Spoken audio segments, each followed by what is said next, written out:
സംസ്ഥാനത്തെ ക്ഷേമ പെൻഷൻ ഗുണഭോക്താക്കൾക്ക് വീണ്ടും സന്തോഷ വാർത്ത. ഓഗസ്റ്റ് സെപ്റ്റംബർ മാസത്തിൽ ഗുണഭോക്താക്കൾക്ക് കൂടുതൽ ആനുകൂല്യങ്ങൾ എത്തിച്ചേരും. ഓഗസ്റ്റ് മാസത്തിൽ സംസ്ഥാന സർക്കാർ പ്രഖ്യാപിച്ചിരിക്കുന്ന തനത് മാസത്തിലെ പെൻഷൻ തുകയായ 1600 രൂപയ്ക്കൊപ്പം ഒരു ഗഡു കുടിശ്ശിക കൂടി ചേർത്ത് 3200 രൂപയുടെ വിതരണം ഇന്നലെ മുതൽ സംസ്ഥാനത്ത് ആരംഭിച്ച സാഹചര്യത്തിലാണ് ഏറ്റവും പുതിയ സന്തോഷ വാർത്ത എത്തിയിരിക്കുന്നത്. ബാങ്ക് അക്കൗണ്ട് നമ്പറുകൾ നൽകിയിട്ടുള്ള 24.4 ലക്ഷത്തോളം വരുന്ന ഗുണഭോക്താക്കൾക്ക് ഇന്നലെ മുതൽ തന്നെ തുക ബാങ്ക് അക്കൗണ്ടുകളിലേക്ക് ക്രെഡിറ്റ് ആയി തുടങ്ങിയിട്ടുണ്ട്. കൈകളിൽ പെൻഷൻ തുക സ്വീകരിക്കുന്ന 24 ലക്ഷത്തോളം വരുന്ന ആളുകൾക്ക് ഇന്നു മുതൽ കൈകളിലേക്ക് വിതരണം സജീവമാക്കും. വിവിധ സ്കീമുകളിൽ ഉൾപ്പെട്ട് പെൻഷൻ തുക സ്വീകരിക്കുന്ന ഇന്ദിരാഗാന്ധി ദേശീയ വാർദ്ധക്യകാല പെൻഷനുകൾ, വിധവാ പെൻഷനുകൾ, ഭിന്നശേഷി പെൻഷനുകളിലെ NSAP പെൻഷൻ ഗുണഭോക്താക്കൾക്ക് 500 മുതൽ 1000 രൂപ വരെയുള്ള കേന്ദ്ര വിഹിതത്തിൽ കുറവ് വന്നിട്ടുണ്ട്.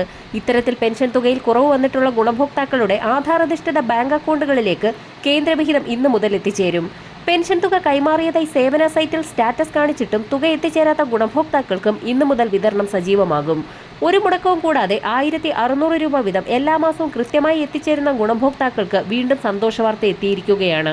ഓണത്തോടനുബന്ധിച്ച് ഓഗസ്റ്റ് മാസത്തിൽ വിതരണം ആരംഭിച്ചിരിക്കുന്ന സാമൂഹ്യ സുരക്ഷാ പെൻഷൻ തുക 3200 രൂപ വീതമുള്ള വിതരണം ഗുണഭോക്താക്കൾക്ക് സെപ്റ്റംബർ ആദ്യവാരത്തോടുകൂടി വിതരണം അവസാനിക്കും. ഇതോടൊപ്പം തന്നെ ഓണക്കാലങ്ങളോടനുബന്ധിച്ച് ഇത്തവണ സെപ്റ്റംബർ മാസത്തിലുള്ള 1600 രൂപയുടെ വിതരണവും നേരത്തെ തന്നെ ആരംഭിക്കും. ഇതോടൊപ്പം കുടിശ്ശിക തുകയിൽ ശേഷിക്കുന്ന 1600 രൂപയുടെ വിതരണം കൂടി ഉടൻ ഉണ്ടാകുമെന്നുള്ള അറിയിപ്പാണ് ഇപ്പോൾ ധനവകുപ്പിന്റെ ഭാഗത്തു നിന്നും എത്തിയിരിക്കുന്നത്. ഒക്ടോബർ മാസത്തിൽ വരാൻ പോകുന്ന തദ്ദേശീയ തിരഞ്ഞെടുപ്പുകൾ മുൻപിൽ കണ്ടുകൊണ്ടാണ് തിരക്കിട്ട നീക്കം. സംസ്ഥാനത്ത് ഓണത്തോടനുബന്ധിച്ചുള്ള ആദ്യത്തെ ഓണക്കാല ധനസഹായ വിതരണം സാമൂഹ്യ സുരക്ഷാ പെൻഷൻ വിഭാഗത്തിൽപ്പെടുന്ന ആളുകൾക്കാണ് വിതരണം ആരംഭിച്ചിരിക്കുന്നത്.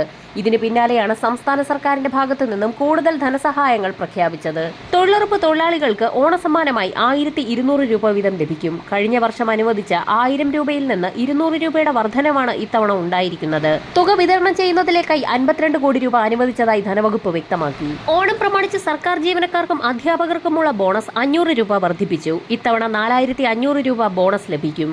ബോണസിന് അർഹതയില്ലാത്തവർക്കുള്ള പ്രത്യേക ഉത്സവ ബത്ത 2750 രൂപയിൽ നിന്നും 3000 രൂപയായി ഉയർത്തി നൽകുമെന്നും ധനകാര്യമന്ത്രി KN ബാലഗോപാൽ അറിയിച്ചിട്ടുണ്ട്. സർവീസ് പെൻഷൻകാരുടെ പ്രത്യേക ഉത്സവ ബത്ത 250 രൂപ വർദ്ധിപ്പിച്ച് 1250 രൂപയാക്കി ഉയർത്തി. പങ്കാളിത്ത പെൻഷൻ പദ്ധതി പ്രകാരം വിരമിച്ച പെൻഷൻകാർക്കും പ്രത്യേക ഉത്സവ ബത്ത ലഭിക്കും. സംസ്ഥാനത്തെ എല്ലാ സർക്കാർ ജീവനക്കാർക്കും ഓണം അഡ്വാൻസായി 20,000 രൂപ അനുവദിച്ചിട്ടുണ്ട്.